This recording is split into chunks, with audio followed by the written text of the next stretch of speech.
Guys, kung maaalala ninyo, nung past few weeks, may nanalo sa Guess the Final Score natin sa pagitan ng Rain or Shine at saka ng TNT.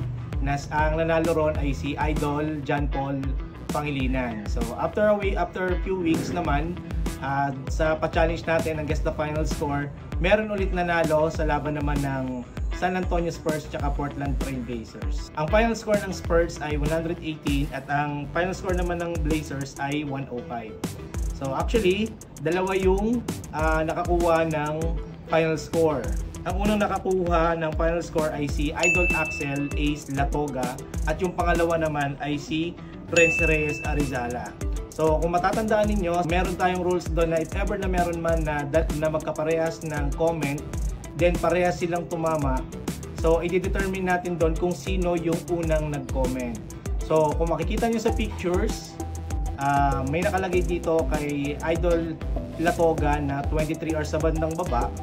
Then dito naman kay Idol Arizala merong 22 hours. So meaning, mas naunang nag-comment itong si Idol Ace Axel Latoga.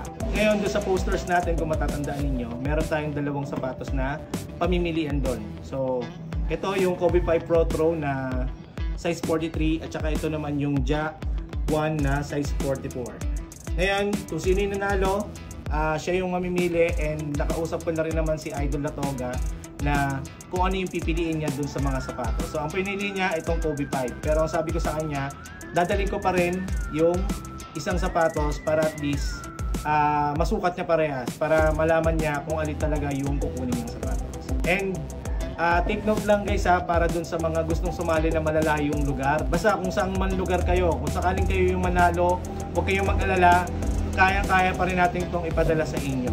So sumali lang kayo, huwag kayong matakot. Ito ay free to join, free to play lang ito. Magko-comment ka lang, then pwede ka nang manalo ng sapatos. So guys, samahan nyo ako na i-deliver to kay Idol Latoga na taga-Barangay Yakal, Silang Cavite.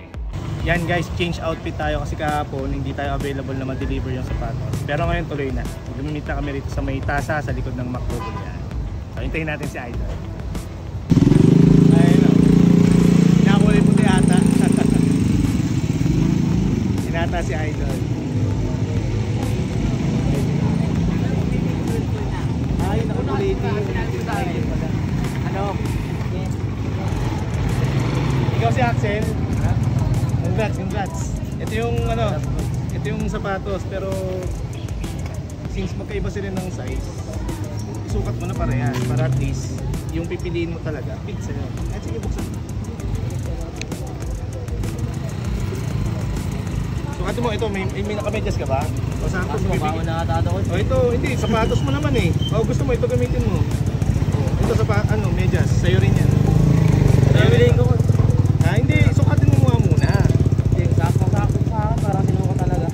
Hindi, kasi may pagka-snag fit kasi ako. Tulungan kita. May pagka-snag fit kasi. Wala pa.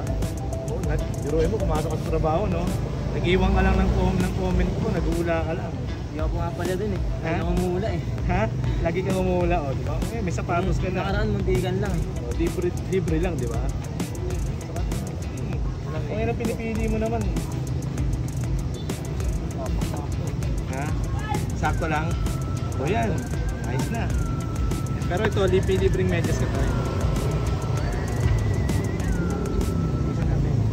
Kasi lagi ang para at least meron ka pagpipilian. Sakaling hindi fit, diba? May mas malaki. Ito, medyas mo. Ito, yung mga rin dito. And ano masasabi mo sa mga gusto pang manalo ng sapatos sa ito? Iyahin nyo ako, hula lang ng hula. And guys, si Idol Axel Latoga ng Pastry, Barangay Yakal, Silang Cavite. So guys, please follow for more.